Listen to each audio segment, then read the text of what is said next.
أهلا بيكم في رحلة جديدة لكشف الحقائق.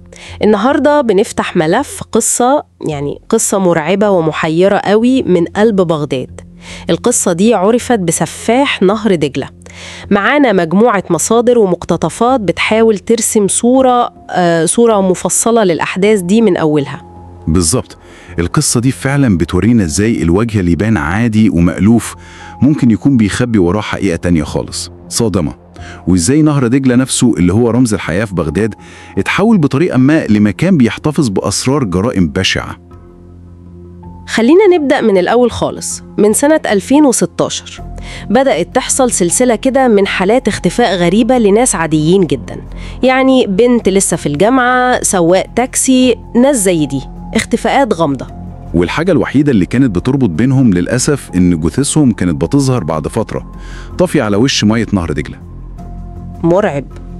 طيب ندخل في تفاصيل الشخص ده. في حي الزعفرانية، حي هادي في بغداد، كان عايش واحد اسمه صادق خليل، كهربائي، يعني راجل صنايعي في الأربعينات كده من عمره. سمعته في المنطقة بتاعته كانت يعني زي ما بيقولوا كده زي الذهب، هادي، دايما مبتسم، والناس كلها بتقول عليه إنسان طيب وجدع. لكن المصادر اللي معانا بتقول إن دي كانت مجرد واجهة، قناع يعني. تماما، قناع بيخفي وراه شخص تاني خالص، وحش بمعنى الكلمة، بيظهر بالليل. إزاي يعني؟ صادق كان بيتحول لقاتل متسلسل بدم بارد جدا، والغريب كمان في معايير اختياره للضحايا، كان بينقي الناس اللي يحس انهم يعني عاديين زيادة عن اللزوم، او اللي يبان عليهم ضعف معين، ناس ممكن محدش ياخد باله قوي لو اختفوا فجأة. طريقته كانت عاملة ازاي؟ المصادر بتشرح ده؟ كانت مدروسة جدا. يعني يستدرج الضحية الأول. ازاي؟ ممكن يعزمه على مشروب يحط فيه مخدر خفيف، وبعدين بهدوء شديد ياخدوا المخزن مهجور. المخزن ده كان تبعه هو على أطراف بغداد. مخزن مهجور، والمكان ده كان بيحصل فيه ايه؟ المخزن ده كان فيه أوضة صغيرة. الأوضة دي كانت معزولة صوتيا. المصادر بتأكد إنه يعني ما كانش بيعذبهم جسديا بالمعنى اللي نعرفه. أمال ايه؟ بدلا من كده كان بيقعد يتكلم معاهم، يسألهم عن حياتهم وتفاصيلها وأحلامهم وطموحاتهم، وكان بيسأل سؤال غريب ومرعب بشكل خاص: تفتكر ممكن تموت إزاي؟ يا لطيف. وبعد الحوار ده؟ ينهي حياته بكل برود كأنه بيقدم مهمة. وبعدين يتخلص من الجثة، صح؟ في النهر. أيوة، يلف الجثة كويس ببطانية ويرميها من فوق الجسر الرابع تحديدا في نهر دجلة، غالبا في نص الليل. كان بيعتمد بحسب التحقيقات على قوة تيار النهر في النقطة دي عشان تخفي الجثة لأطول فترة ممكنة. ده كان عنده تفكير شيطاني بصراحة. الأخطر بقى إنه كان عنده فلسفة خاصة بيه ومقتنع بيها تماما. كان مؤمن يعني إن النهر ما بيسألش وما بيتكلمش، وإن ده أكتر مكان آمن ممكن يحتفظ بأسراره. وللأسف الشديد الوضع الأمني وقتها في بغداد ما كانش مستقر. فترة كانت صعبة فعلا. اتسجلت في الأول على إنها حوادث غرق عادية أو حتى جرائم شرف، واتقفل الملف. طيب لحظة واحدة، لو هو بالحرص ده كله والوضع الأمني كمان كان مساعده نوعا ما، إيه اللي كشفه؟ إزاي الستار ده وقع في الآخر؟ بصي، البداية كانت غريبة قوي، شبه الأفلام. طفل صغير كان بيلعب بالليل قريب من منطقة النهر. الطفل ده لمح عربية لونها أبيض واقفة وبترمي حاجة في المية. الحاجة دي كان شكلها يعني زي بطانية كبيرة ملفوفة. طفل؟ طفل.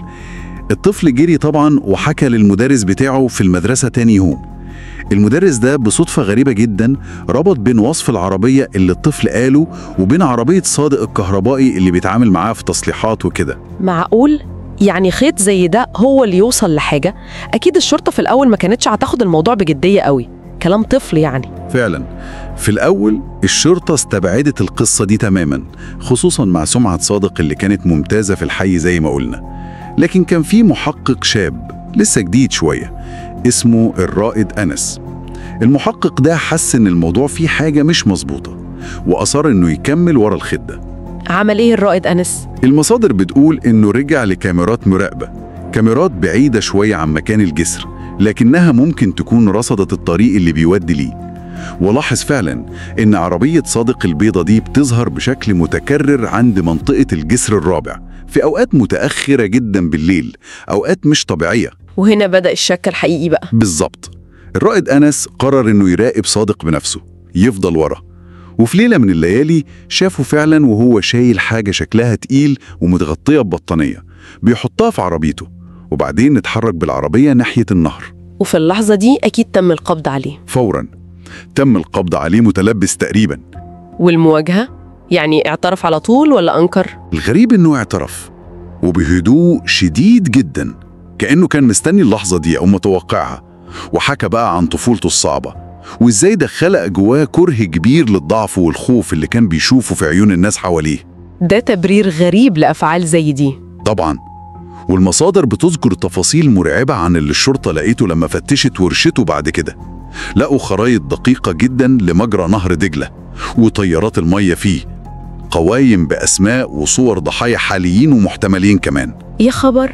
ومذكرات مكتوبة بخط إيده فيها تفاصيل جرايمه وأفكاره وفلسفته دي كلها، كأنه كان بيعمل بحث علمي عن القتل. بيوثق جنونه بنفسه.